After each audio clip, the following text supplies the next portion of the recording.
Hello, everyone. Sorry about the slow start this morning. Had to run to the pharmacy and stuff like that.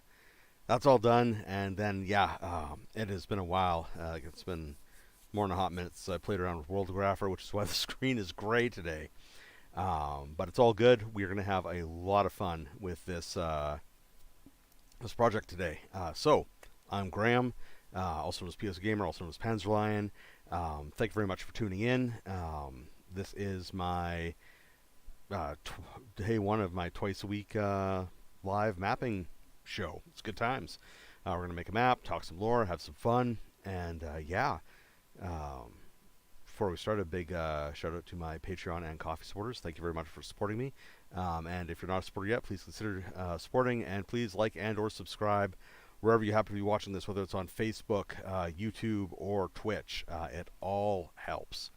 So, let's get going. So we're taking a break from Incarnate this week, and instead we are coming into this lovely program here, Worldographer. Now, Worldographer is a different animal from Incarnate in a lot of ways, and to me at least, pardon me, to me at least, it is a game that specializes in retro style maps, whether it's for science fiction or hex crawls or dungeon maps, all that sort of stuff. Like it's old school, and you'll see why in a moment. So we're gonna come up here. We're gonna go New World. I've got my battle map license. So cool thing. We do new subsector cosmic map. We'll do that later. We're gonna build the world first today. So New World / Kingdom map.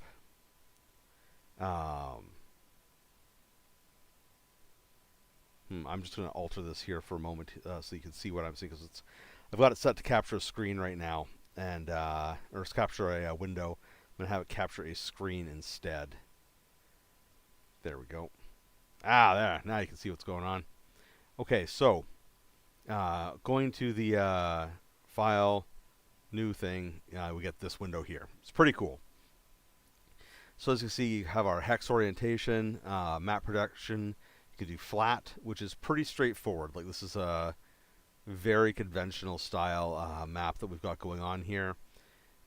Or you could do isohedral. This is what we're going to do today. Now, isohedral maps are jagged like this because they are designed to more accurately capture the actual shape of a planet, which is pretty cool.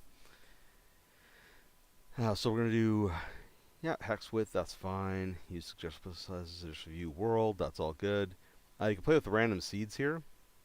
As you can see, it sort of gives you some different initial variations.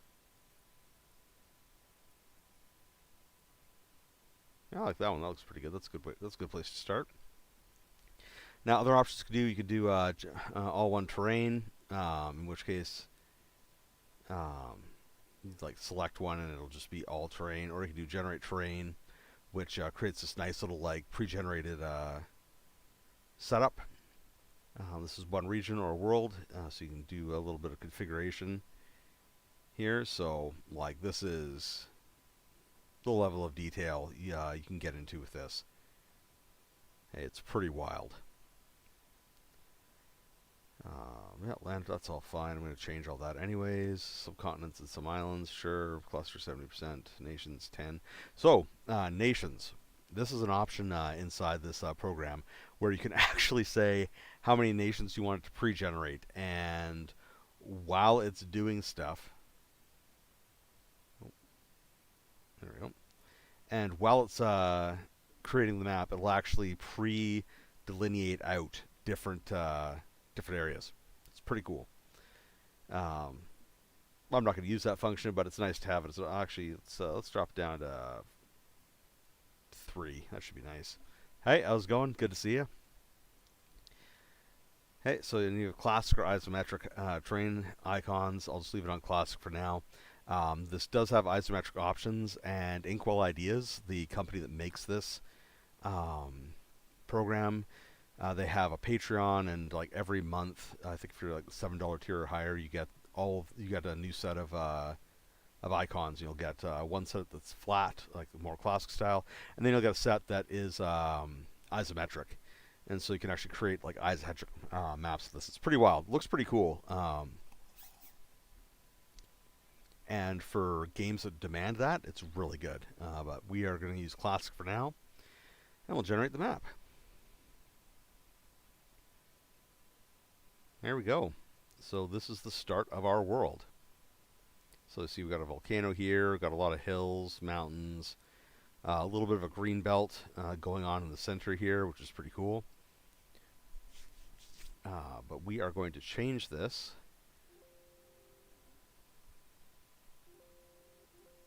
Why is that making that sound? Oh. So this little guy appears. Creating a new map. Finished. Close. So yeah, another idiosyncrasy of this particular program is that it has a lot of little pop-up windows. It's a very kind of old school program in that respect. Okay, and yeah, I need to. What I was scrambling to try to get organized prior to this, that just was not working out for me, was I was trying to divide up. I don't have anything in favorites right now. Classic. I've got a bunch of stuff in Classic. That's nice. I was trying to load up some specific trains that I designated as science fiction, because I wanted to stick within a specific style. And it didn't work as well as I wanted it to, so I will be coming back to that later.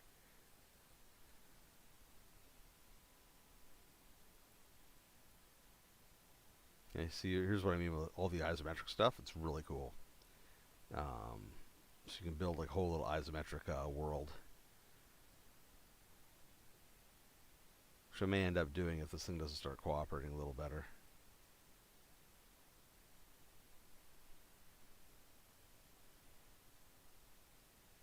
That's lunar stuff, radiation, there we go, reefs, no.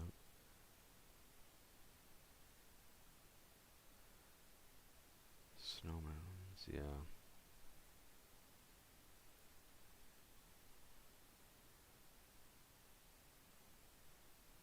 Where's the robo farm?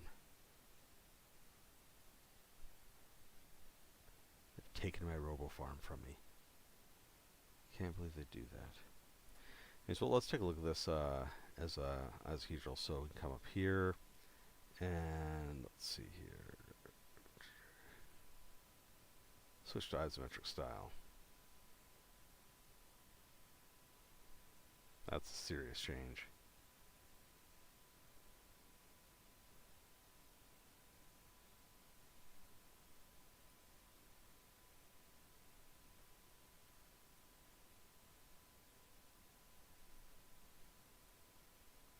Doesn't want to switch back. That's fine. That is okay. So we can still solve this. It's not an issue. Okay, so we're going to come up here. Filter snow. Here we go. So we got snow fields.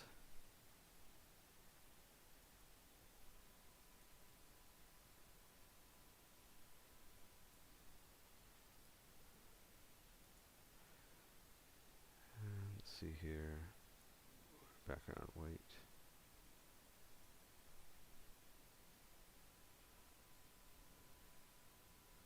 So we got our world nice and snowy here.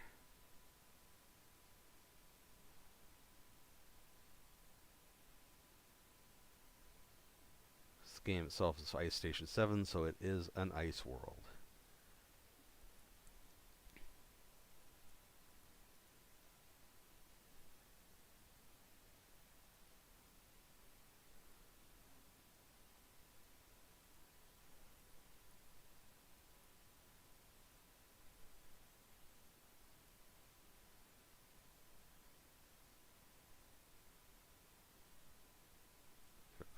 There.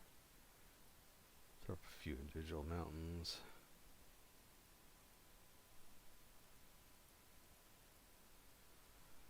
Okay, so that's that. Let's look up Glacier.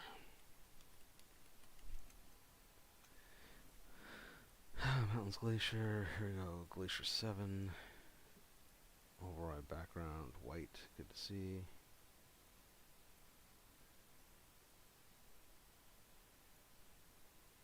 So you can see with the isohedral what happens when you get into a. I'll have to pardon me, remounting that.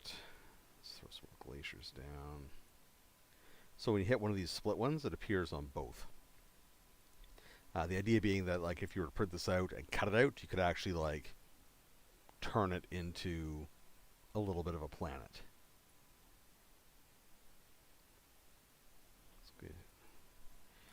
So go back to snow.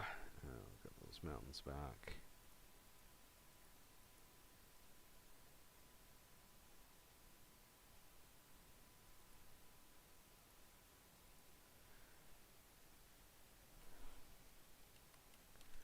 It's got some ocean going on.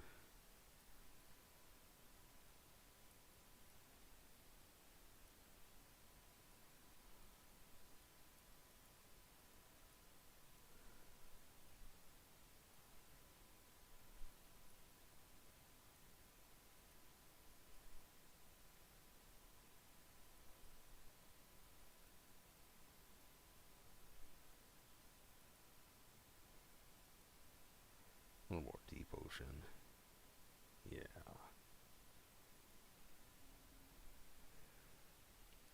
And now we're going to go. So we've got our oceans, got our mountains, got some glaciers, lots of snowfields. What have we got for tundra?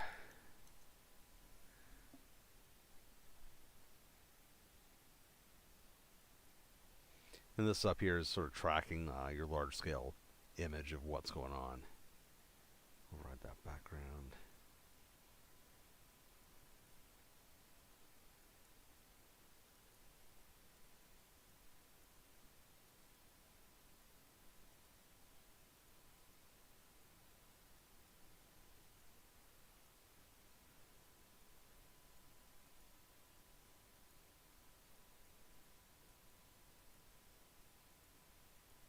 So create the tundra zone. That's going to be the main habitable area of the planet.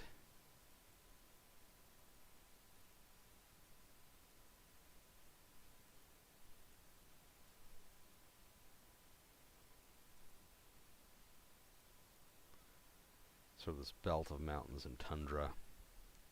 And the ocean there. Let's see here. Is there grass? What do we got for grass? No, I need hills. Let's see here.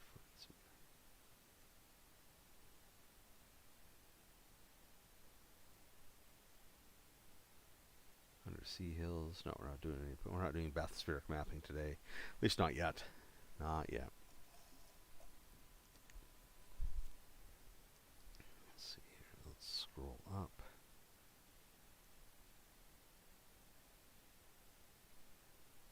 Hills, got that background override.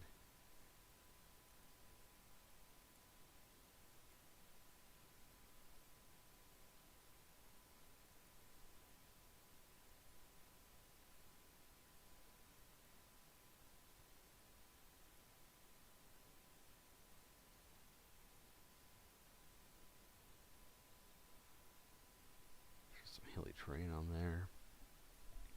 What do we got for craters? Yeah. Craters are good.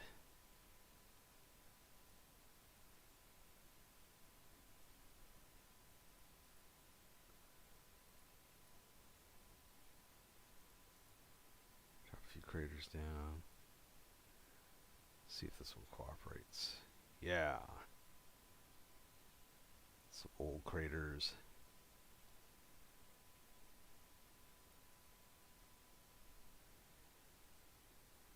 Okay, so that's going to be good for that. Now I'm just going to save. So I'm going to say this as shoe2 map underscore IS7, iStation 7. Okay, so that's saved now. So the little window popped up. So many little windows with this thing. Features. Okay, so I'm just going to expand this way a little bit.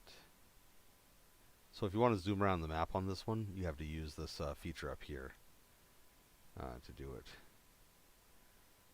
Now, the reason I've selected this sort of more cartoonish looking stuff rather than the more traditional sorts of backgrounds, or not backgrounds, like icon sets that I would have used in the past, it's really simple.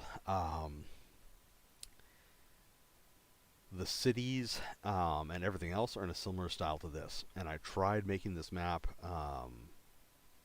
last week just as like part of my regular workflow, and it looked terrible. Like the map looked great, or the icons looked great, like the cities looked great. There was no, it clashed too much visually. So I decided that I would not be doing that, and that instead I would move forwards with a more sensible plan. So yeah, like this is the city sets I'm talking about. Like these little lunar ones here, and I think there's some sci-fi ones further down.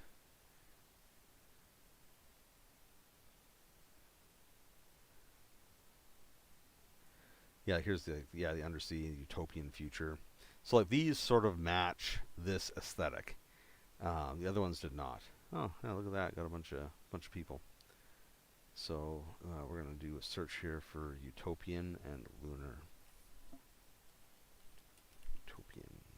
There we go. And before we do that, come up here and options. No, edit. Where is it? Configure. Generate. Here we go. Generate coasts. So this little box pops up. Change coastal terrain into sea. Use isometric features for your coasts. No. And go. So what it did here was it broke up the isohedric look a little bit. Not sure if I like how that has sort of gone. Yeah, I'm going to configure. Let's see here.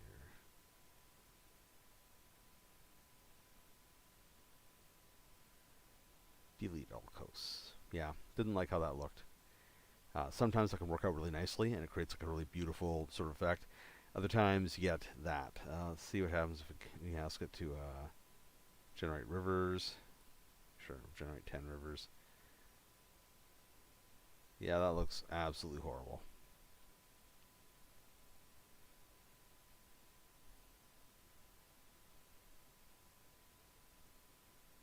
Just undo.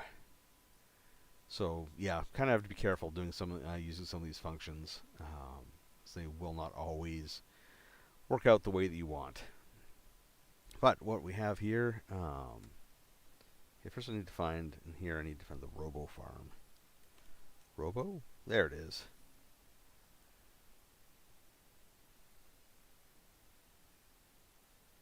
Options icy, what's that do?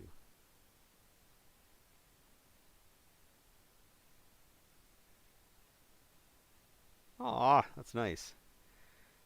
Okay, so we're going to have a couple of these. Whoa! Forgot I have to use this up here. I'm going to scatter a couple of these robo farms around. So this is the primary source of food and supplies for the people on this world. So at 1, 2, 3. Okay, that's good. And back here to features to see you kept the search on. So capital, landing pad, town A, village A. So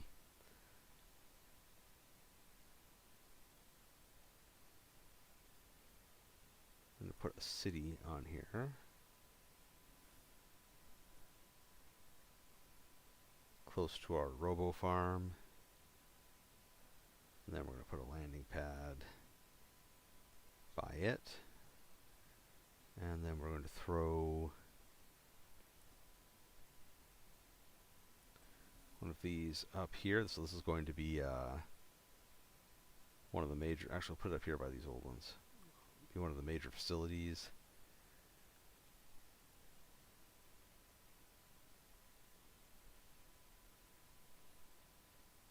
And we're going to have, where to put this one?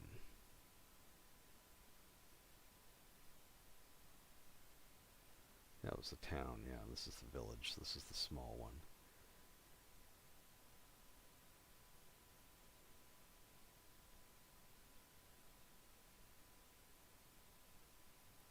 There we go.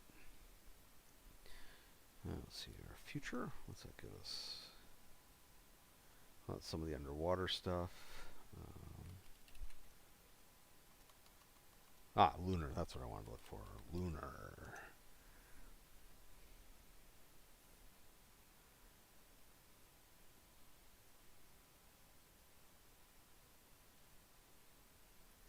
Get some competing operations going on here.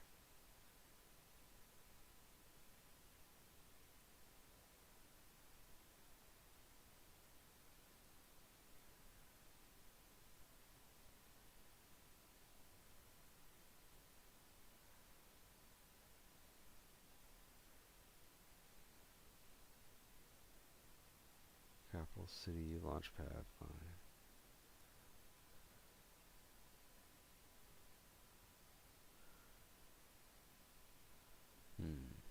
Well, we'll say they have a mine. I don't like that big hole there. And their outpost could be down there.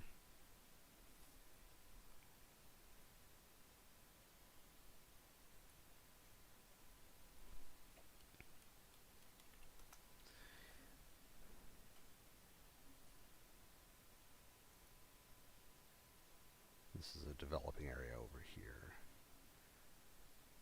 I'll go to, it goes under C. Seems like something I have. Yeah, there we go.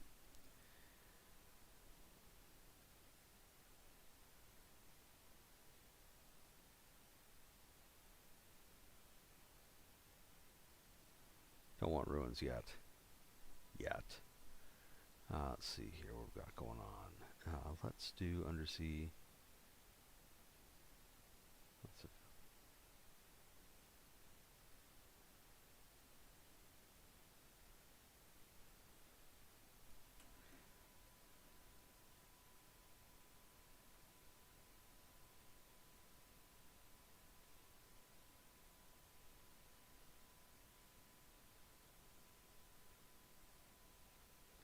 I'm going to have that as being frozen.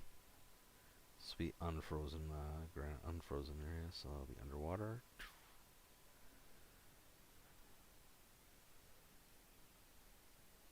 Train, let's see, kelp.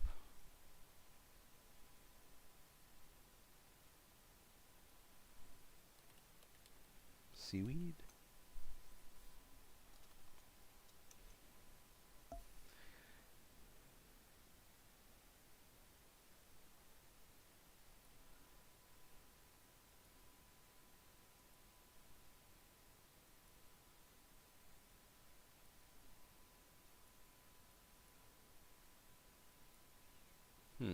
Oh, there we go.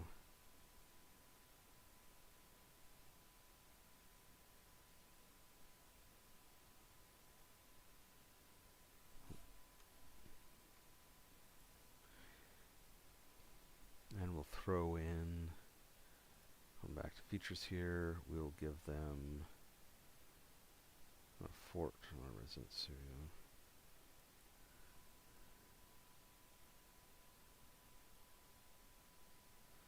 Location under the ice. I'm going to throw a lab out.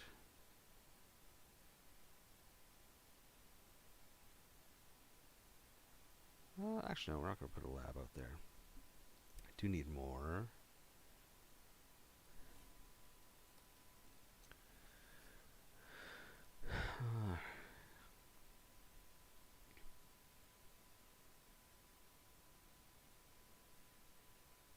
give them a landing pad.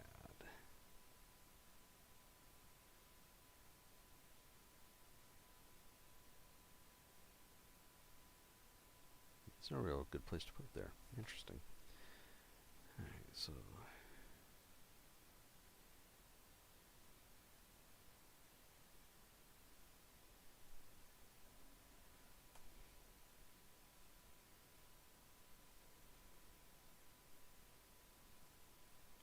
yeah, I'll put it there. There we go. Okay, so move to the select feature.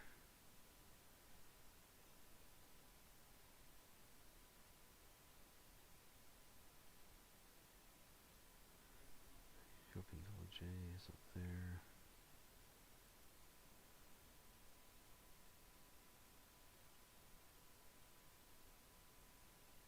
Set up an Antarctic station there.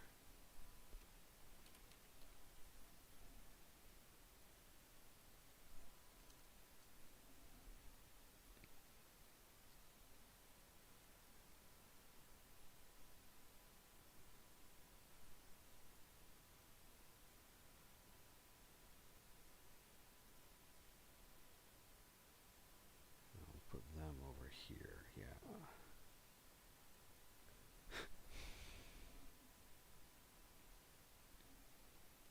Alright, so let's take a look at the world so far. So this is the world we're looking at so far. It's pretty fun. Definitely, the art matches a lot better than it did previously. And as you can see, what I was talking about when I said that it's a very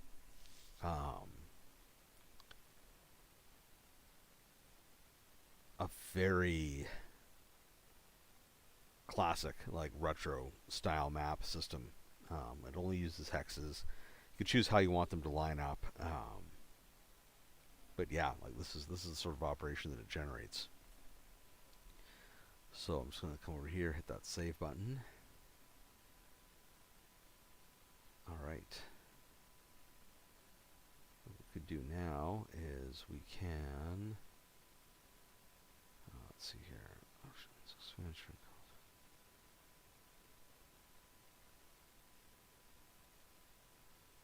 Don't need to do any of that, don't need to generate it.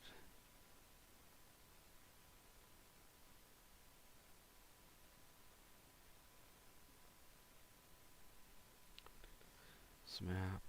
Where is that function? Oh, right.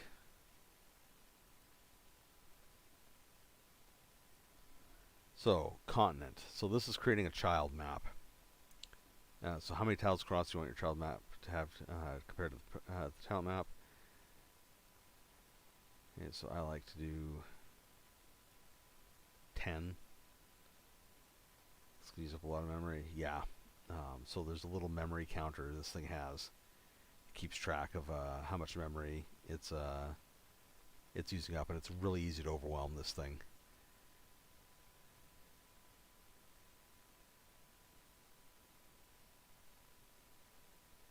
Like, it's not even playing around. Like, it's a simple program, but it's warning you right here that only giving a map level of 10,000 plus tiles in either dimension if your computer has 32 gigs or more of memory.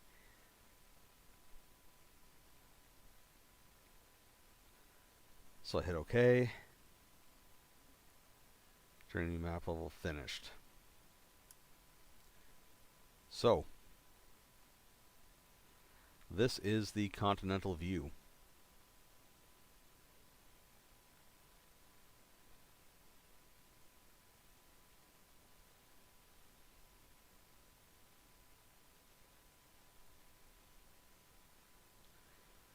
And you can move things around a bit in this to make it more logical. Like, for example, coming over here, you can see we've got, that's not too bad, but that's way out there, and that's way up there. So you can do your select, and you can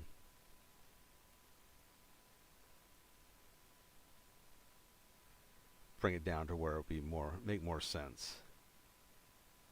on this finer detailed map.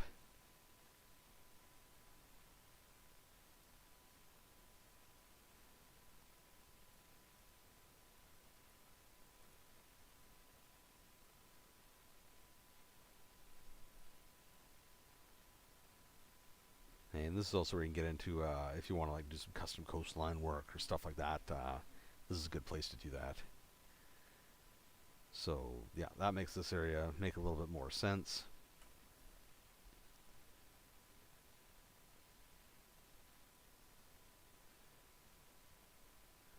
See, this is all creator train. So this is a challenge that this style of map alteration can bring into your life.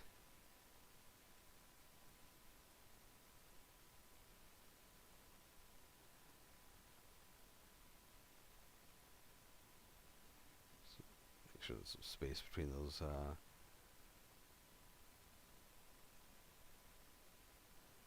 It's fine there. All those little outstations are pretty much okay where they are.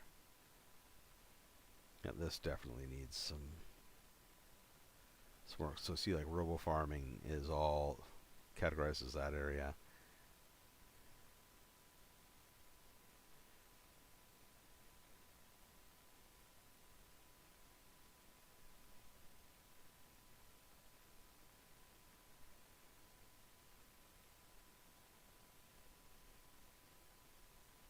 So this is like some fine detail hex crawl action is what happens when you get down to this point. Which is awesome if you're planning on doing a hex crawl, but it is a bit rough when you like if I were to present this to my players, I wouldn't be happy with it just because you have all of this area. This whole hex is classified as robo farming. This whole like the way it displays the information isn't necessarily great, and so sometimes it's better just to stay zoomed out. But as you can see, challenges have happened because now when I've zoomed out, you can see where I moved stuff around. It's not in a good location anymore. It's in a good location for the smaller maps. So one of the things that I would recommend that you try to do, if you do decide to use Hexagrapher, or Worldographer, Hexagrapher is its old name, is save a map, save another one as something else once you have your base map finished. Then do all of your continental level shifts on that other map. It'll make your lives a whole lot easier in the long run.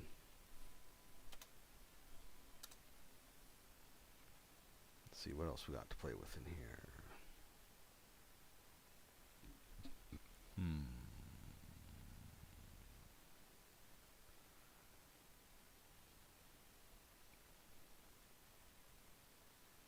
So yeah, that's the lunar stuff. Got that.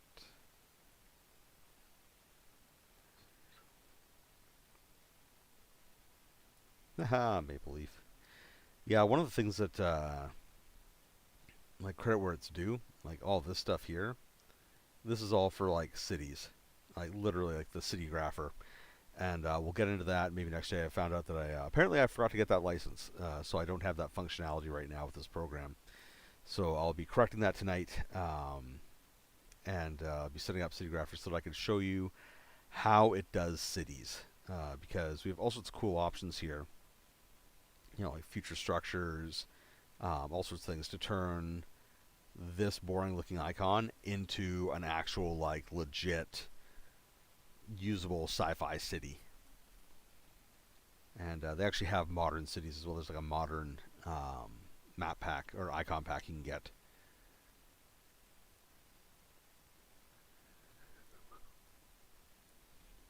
All these faces, it's weird.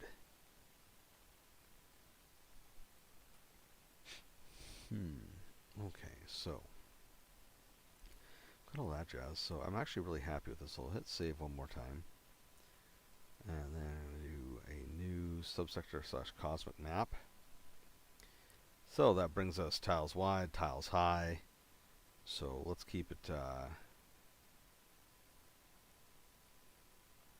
relatively small. Let's do a 16 by 32.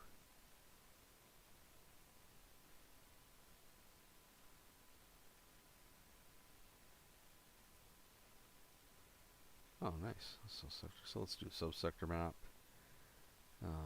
Yeah, that's all good. That's all good. Generate system chance 50%. Population.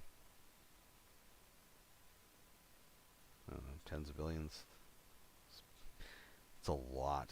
Average chance, red chance, not sure what those are. We'll find out together. I haven't done this in forever. Label options. Yeah, system names, sure. Random seed, looks good. Let's generate it. Oof.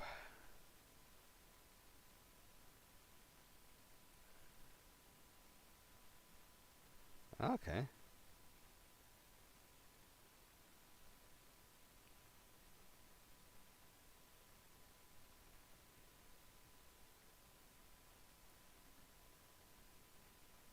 Let's see here, edit. Data, no, where was it?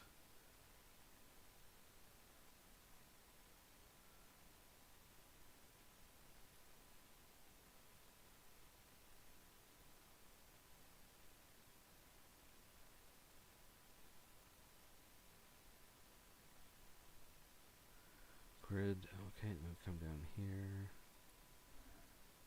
So open up this grid menu, and we are going to see, we need to change the labeling. So you can actually move to a square grid with this. So you can do square or hex on this, which is nice. Where is it?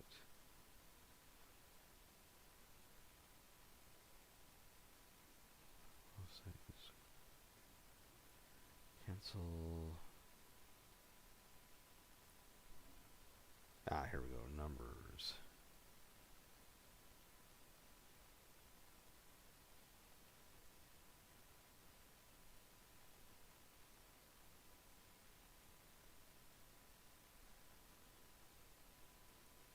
Yeah, that got rid of it. Well, it didn't get rid of it. Just made it so small that it doesn't show up.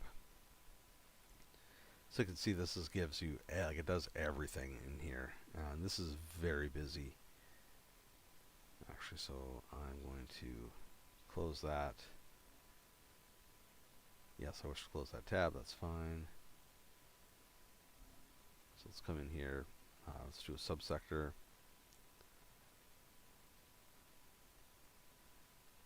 System chance. Let's lower that. Maximum population, tens of billions.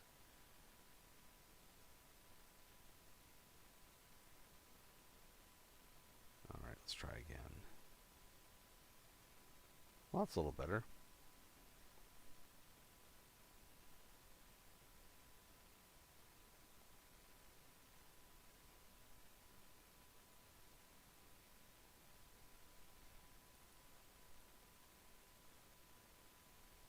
So you can move things around a little bit. We got a space station there, nice. That's an asteroid there.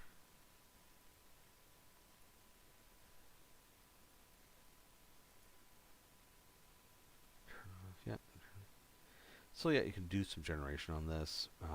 This is a feature that I've never really dug into too deeply before. So we'll close that. We'll try it one more time. Do a blank one this time. And then I will be in control. So blank map. Generate. Okay.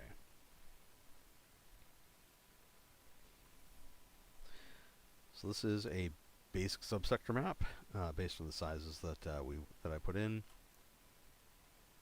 We are going to go with terrain, space. Would be interesting to do this orbit. Star.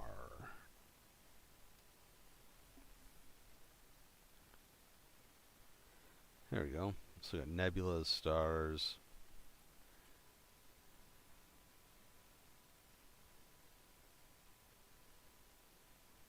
That seems a little bit busy, so let's see.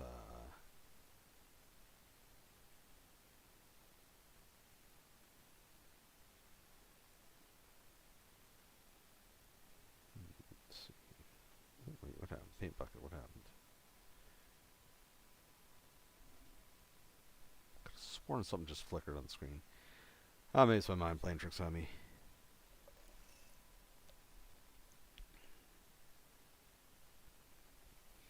Oh, okay. Through line.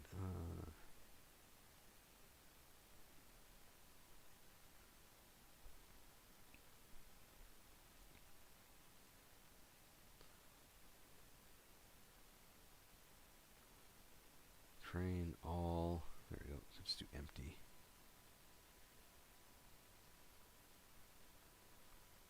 Because you don't necessarily need to, like, your. At least I find when you're working on maps like this that having a designated, like filling in the background with stars, just makes it look super busy, and isn't necessary to make it work.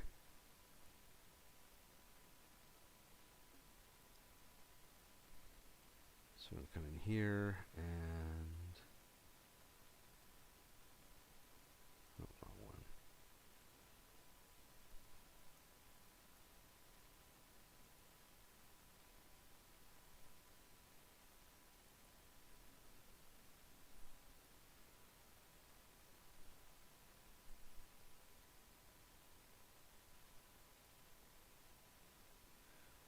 So you can play around with where you want stuff. So I moved that to bottom. Apparently that took care of that. So turn off shadows because we're in outer space.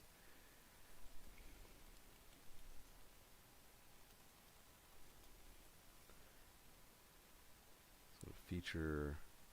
Here we go.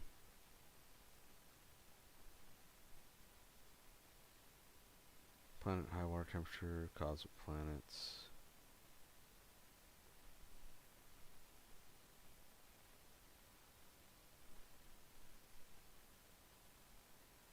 So as you can see, they have all sorts of stuff here, and this is actually a good point. I can now add, might as well add it. So let's go into configure. So this is what I was fighting with earlier.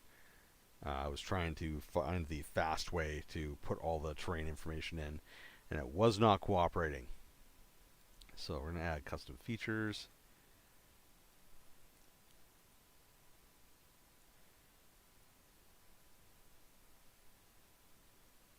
Let's see here.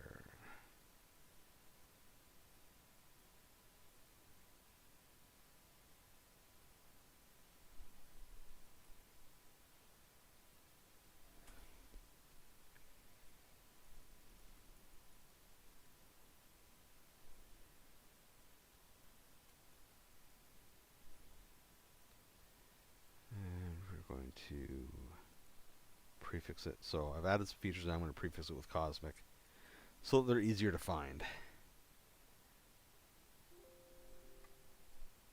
80 new features have been added. Filter cosmic. There we go. So these are the old features down here. Then we've got like an Earth Earth's with some ice, cosmic planet. Yeah, so we got some different options to work with. So let's throw out a sun here. Let's throw out a couple of stars.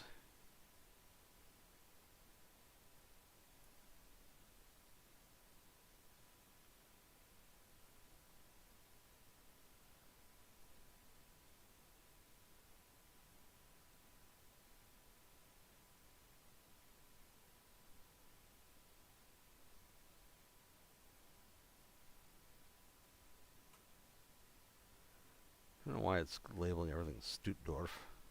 Oh.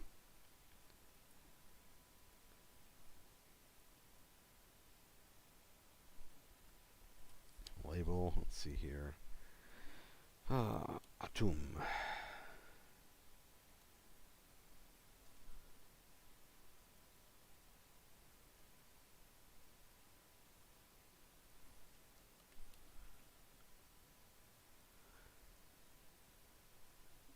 All right. So yeah, labeling is a little interesting. So this is going to be our sun, and we're going to throw out. Hang on a moment. I'm just going to open up go for an Egyptian theme on this galaxy. So just opening up a quick Wikipedia page here.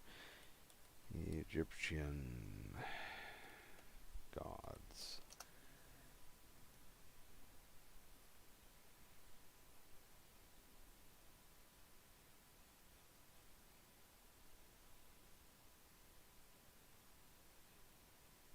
Let's just a list of them somewhere. There we go. List of Egyptian deities.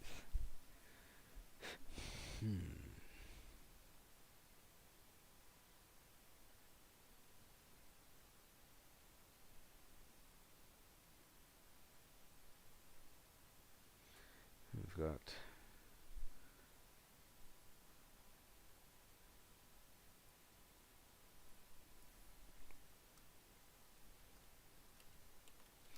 call this one Tefnut.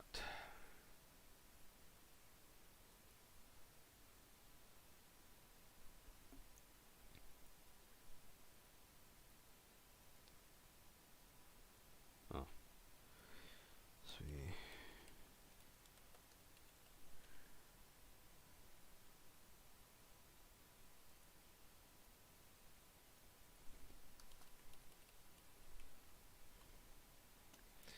Doesn't even need to be a label. These are asteroids.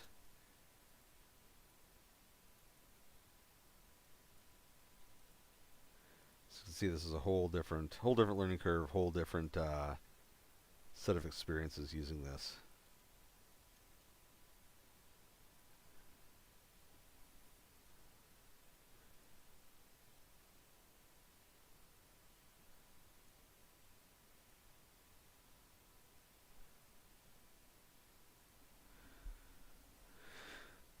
Let's see here. Yes, we are making a sector map. Today is so this is Shu 2 here. Let's catch you up. So this is the moon that Ice Station 7 is happening on. And I'm pretty happy with how it's turned out. Well, got a few options, so I can expand it a bit. And then yeah, this is our subsector map. Not really sure if it. Oh yeah, it's going to be a subsector map. I need to get my head in the game here.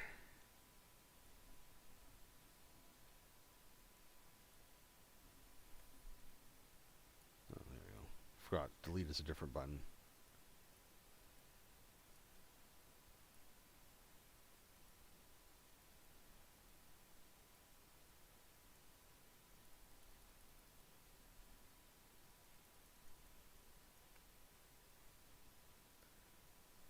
Select, delete. Select, delete. Yeah, this program is merciless if you make any sorts of mistakes.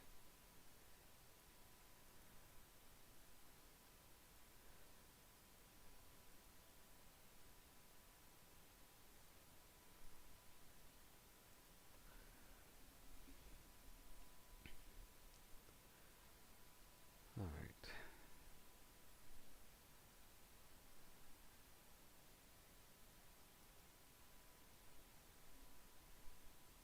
Let's see here. If we leave this one,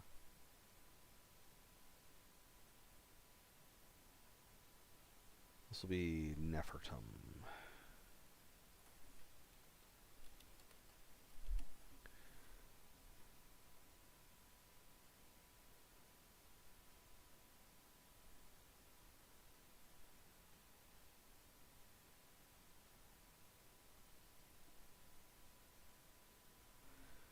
Let's see here.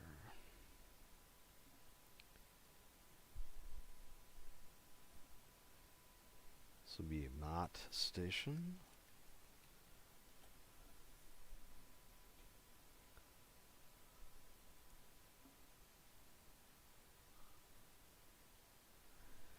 Now let's see here. Find a good one for.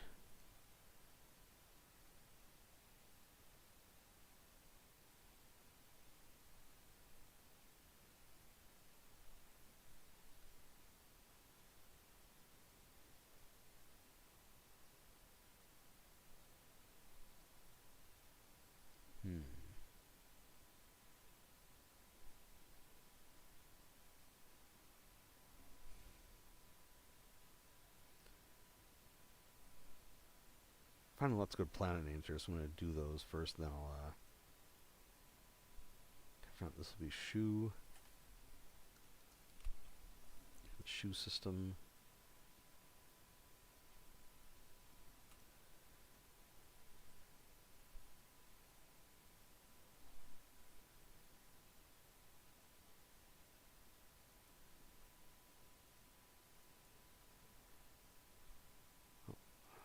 Select, forgot to change the name. This is going to be Amunet.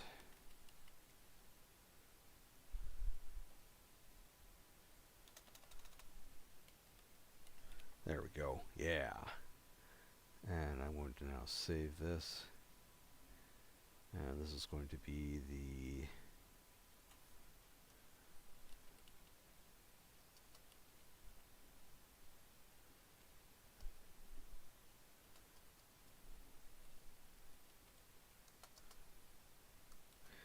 Atum Amunet subsector.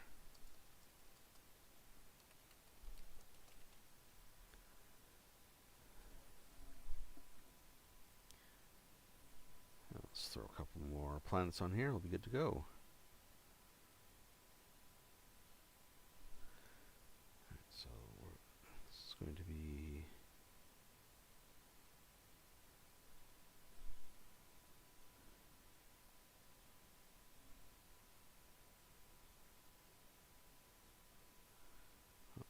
this is Bennu, a little sun.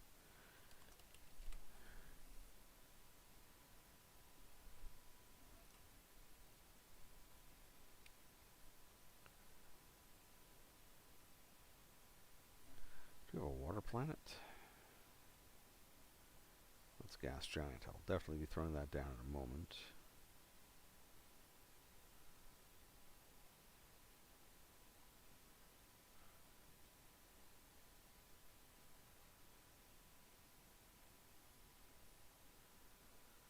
Sorry, I'm just scrolling through my options here.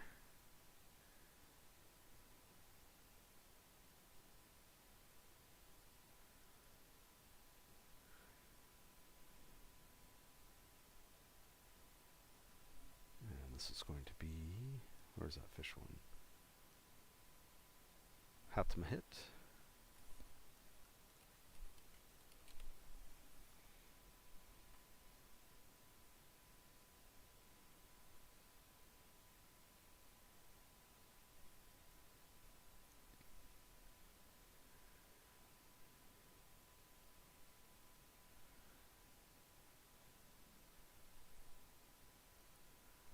And finally,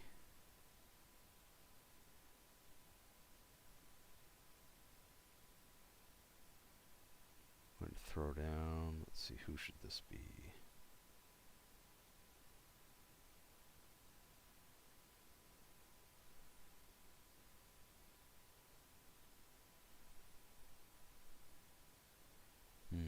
So many choices, so many good names.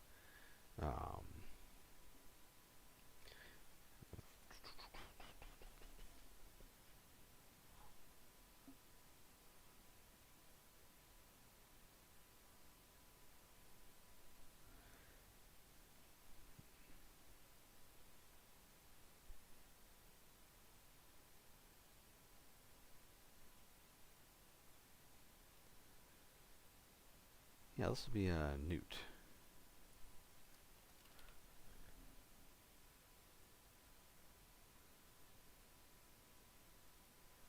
There we go.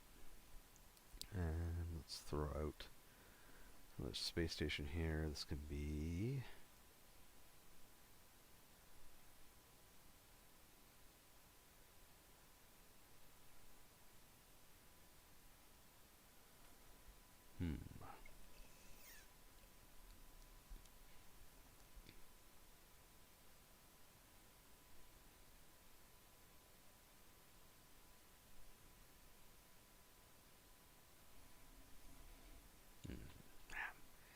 Sorry, I'm humming and hawing so much here, but I'm literally trying to I'm looking at this giant laundry list of amazing names.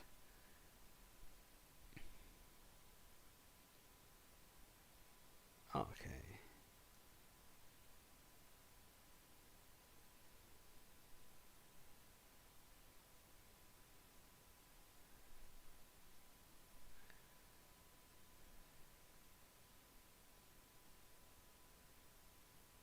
Oh, forgot to change the name again. This will be Dedun. Dedun Station.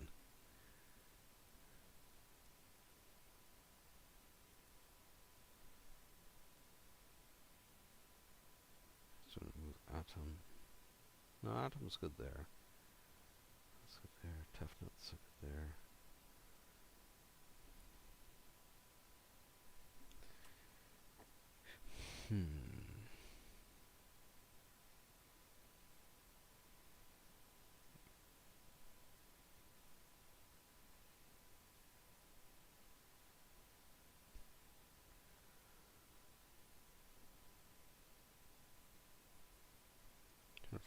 So many good names for asteroid fields here. Wow.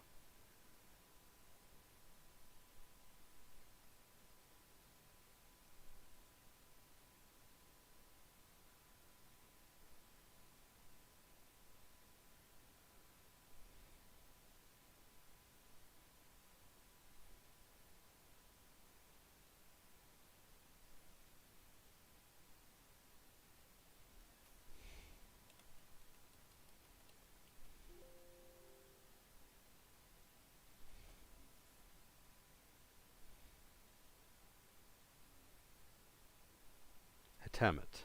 There we go.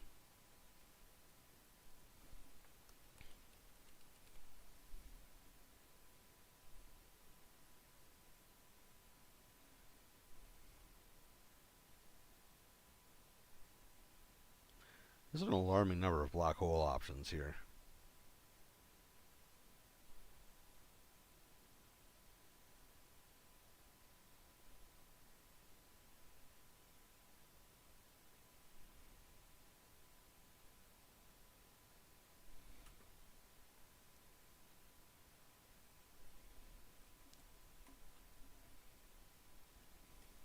Let's see here, look up a few more.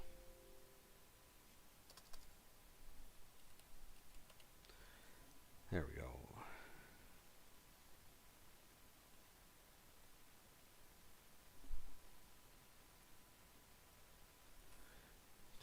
This will be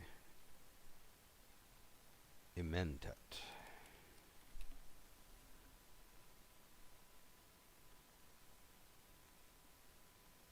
That's not where I wanted that to go. There we go. Ementet.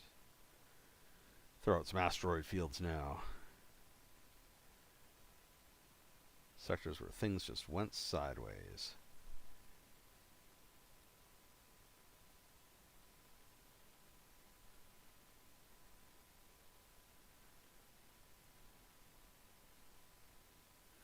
So the Seeker.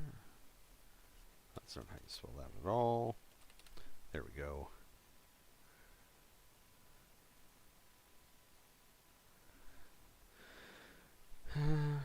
So it's asteroid fields out. I'm feeling at least one more space station.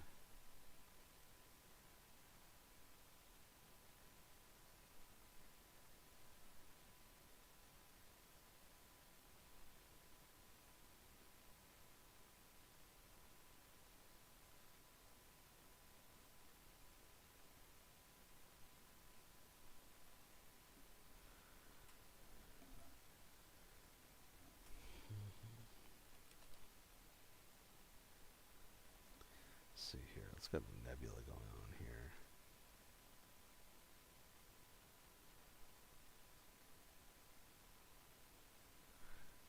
This will be the Abu Nebula.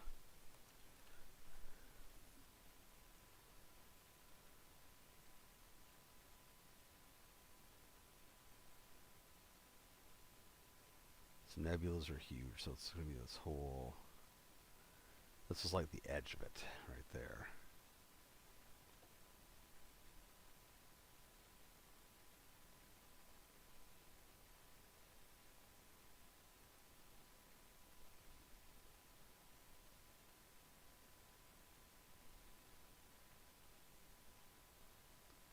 Place really... Oh, interesting.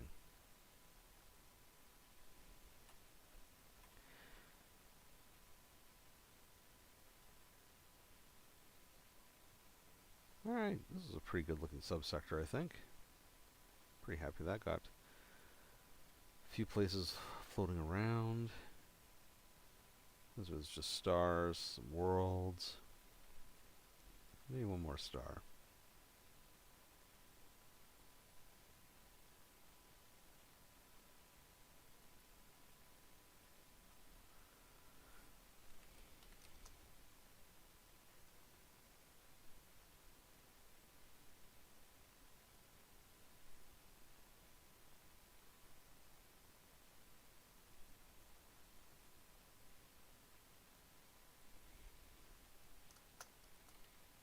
So got the sun.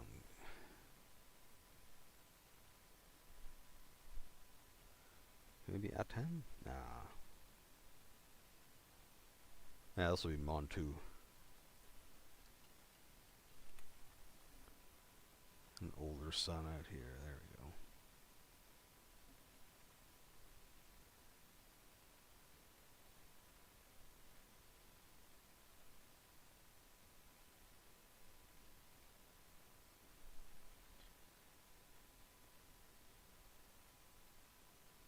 Man, placing planets is addictive. Like once you put one down, you're like, oh man, I gotta put another one down.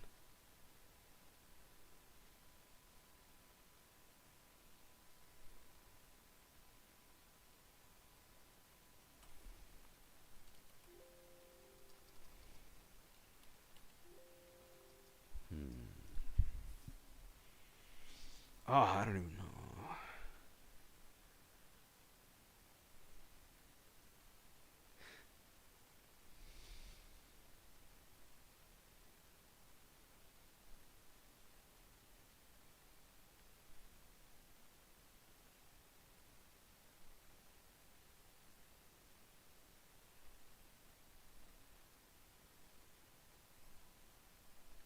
This can be Geb.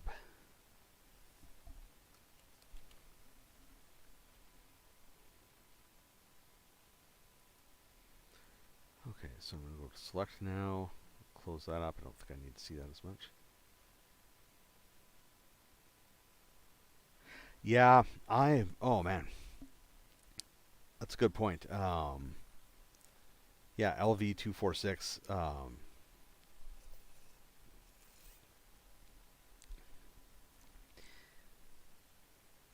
There's a lot to be said for that naming convention, and for using like that sort of sci-fi naming convention. It does absolutely work, but it's a. I like to save names like that for stuff that's on the worlds, and sort of give them a bit more of a, like, humanizing isn't the right word for it, but something easier to associate, because I find most campaign settings or most campaigns that I've run in the past, they don't last long enough, and they don't cover a big enough area to normalize that naming convention and get people to buy into it really quickly. But I found that using different sets of historical mythology to name planets after has worked pretty well in the past. So I spelled that right. Because it gives them something they can immediately sort of like grab onto. And, it's familiar because, we've got, Mercury, Mars, Venus, Jupiter, all that sort of stuff. However, I do for planets, like moons and stuff like that, or planets stuff. I totally number them. Um, so like, yeah, this is the Shu system. This is Shu 2. A tiny planetoid that is barely habitable. Um, it's like won't go bananas in that aspect. All right. So while I'm figuring out what to do with these B letters here and what exactly they're indicating, um, okay, so it's some sort of definition. You turn those off.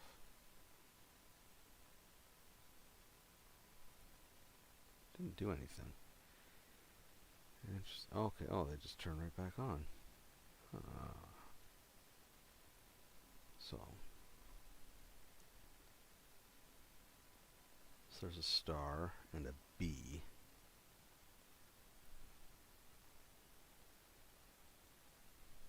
Copy paste symbols. Oh, interesting.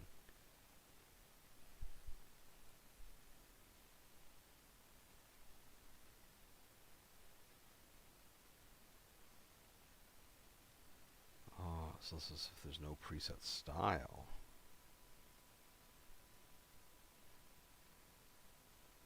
Okay, so those names come and go. So that's with this.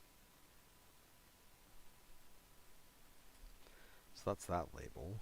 But these other labels, where do they fit into all this? So, figuring out this. Yeah, Mass Effect did do a pretty nice job mixing and matching.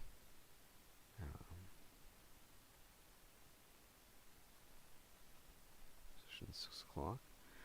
Okay, so the positioning makes sense. Position for the B, I guess it's 12 o'clock, isn't it?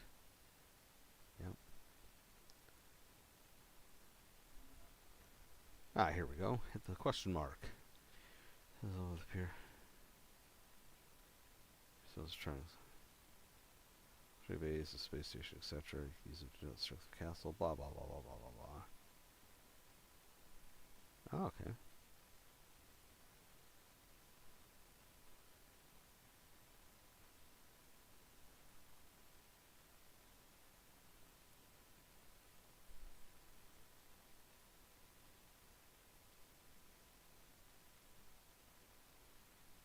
Oh, interesting.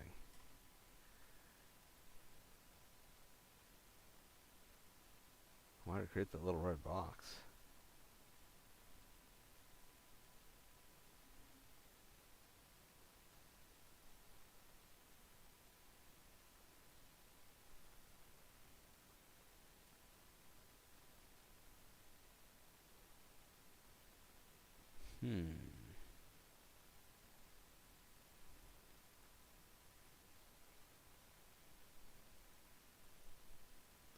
So if I try to lay a nebula without all that stuff, actually, so I come to here.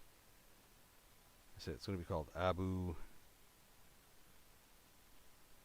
Turn off that background.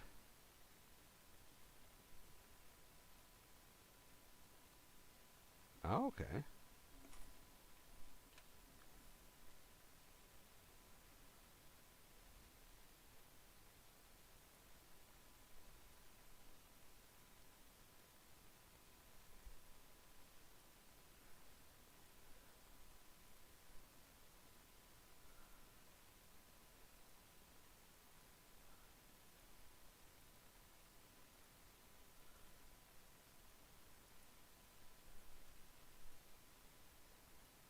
Okay, that's there. So we select this.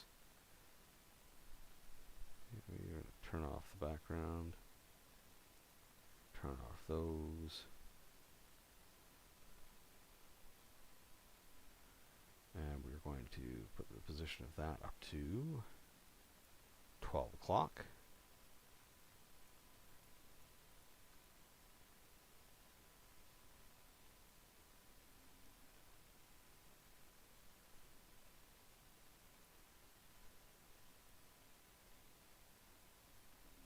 The edge of a major nebula there.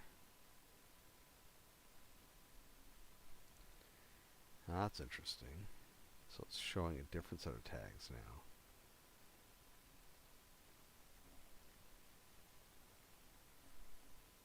Yeah, it's usually pretty nice. So how do I want to? I want to control. So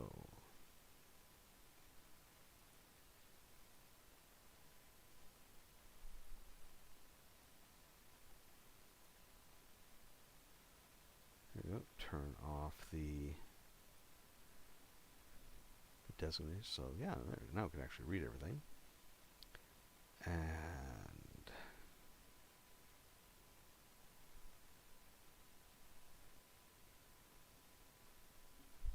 nice.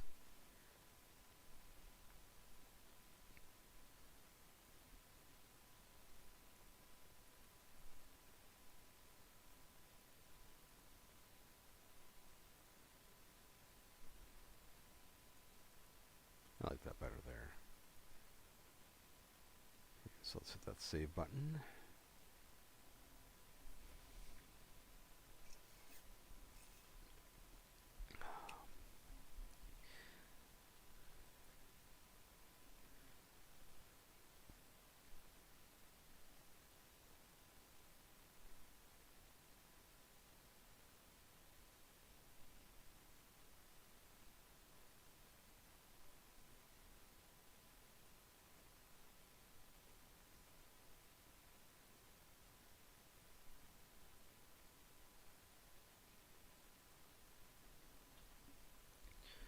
Okay, but now it's still showing that B and a star. Remove both of those. Enable color.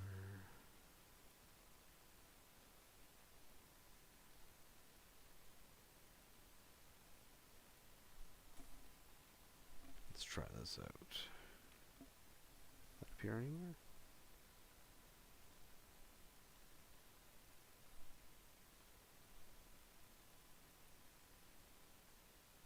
Really doesn't like it when you play around with those. Flip, GM only now. We're not going to play around with any of those today.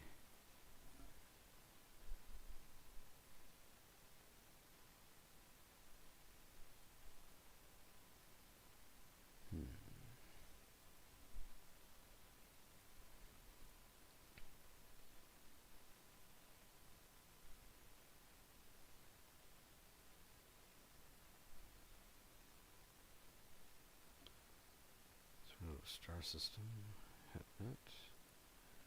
Come here, select this, and we're going to delete. Come over here. Turn everything off.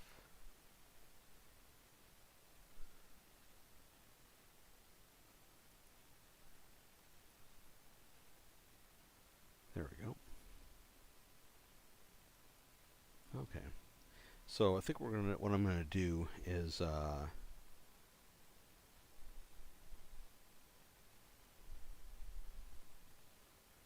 need to work out some ABC information here for the game. I've got it written down somewhere, but I didn't bring it with me because I didn't think this was going to give me the option to play around with that stuff. So what I'm going to do is I'm going to go through and figure out a few things for symbols, a few things for designators, and on Thursday I'll clean that up and we'll actually have a nice definition for it to work with. Pardon me. So shoe 2, I like this. Realize I'm going into my my final chat a few minutes early today, but so a bunch of stuff that I gotta get organized for today with a short amount of time to get it all hammered out. But what did we do today? The answer is a lot. So we created this. This is our planet. I tried out the option for creating proper coastlines, but it just did not look good, and so we're not going to play that game. What have we got going on here? Well, we have our surface installations. So 1, 2, 3, 4, 5, 6.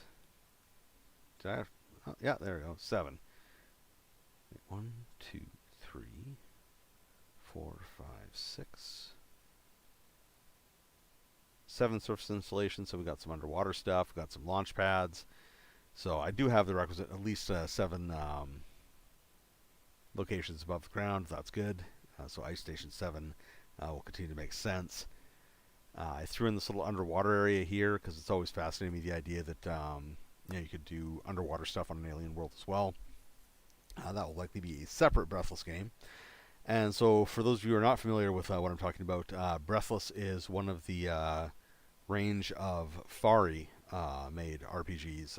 Fari is a creator from out in Quebec who has been creating a lot of really great SRDs and a lot of really great games based off of them. Very popular, like up there with like Caltrop Core and what's another good one? What was everybody creating stuff with? Wow, my brain is. 24XX. There we go. Haha, I knew I'd remember. So, anyways, yeah, they're right up there with those creators. Like not quite on Powered by the Apocalypse level popularity for the indie scene, but definitely clawing his way up there.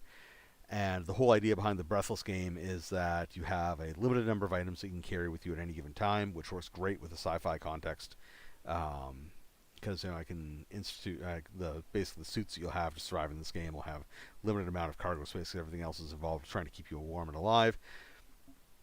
And every time you use something, basically you start at a high dice and work your way down until eventually all you have to roll is a d4, and your chances of succeeding are really low. At which point your character needs to stop and take a breath. And taking a breath, that heals damage. Taking a breath also gives the GM a chance to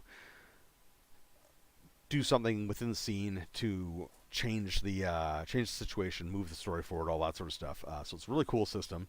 It lends itself extremely well to any sort of survival or any sort of horror game. Lends itself very well to that, and so that's the basis for this. It's about 60% written right now. I'm just hammering out a few things. I needed to look at some other examples of Breathless games to really come to grips with how the amount of information people are putting into them and the amount of information that I needed to put into it to make it work from my perspective. And one of the things that I needed to make was a map of the world, because I wanted there to be more than just the immediate escape aspects of it. Another thing that the game does really well that I don't think people realize is it actually does slice of life and like sports stuff really well. And you can totally use it for non-horror, non-survival games within that context, which is something else that I've sort of got going on a back burner. But yeah, I'm hoping that I'll be able to. Not hoping. I will be able to finish this map up for next day. So on Thursday, what we're going to be doing is actually digging into how to create the. Because it seems simple because there's a tool up here to create a map key, but there's some tinkering that you have to do with it. So I'm going to get the map key sorted out, and then we're actually going to be exporting both this and the subsector map here once I've got the numbers and letters and all that sort of stuff all sorted out. Both of those are going to be transferred over to Canva, and in Canva we'll move forward. So that'll probably be finishing things up next day, and then next week we'll be into Canva to put some polish onto these for release. And this will be part of the Ice Station 7 game, and I'm pretty happy so far with how things are looking. It's good. It's good.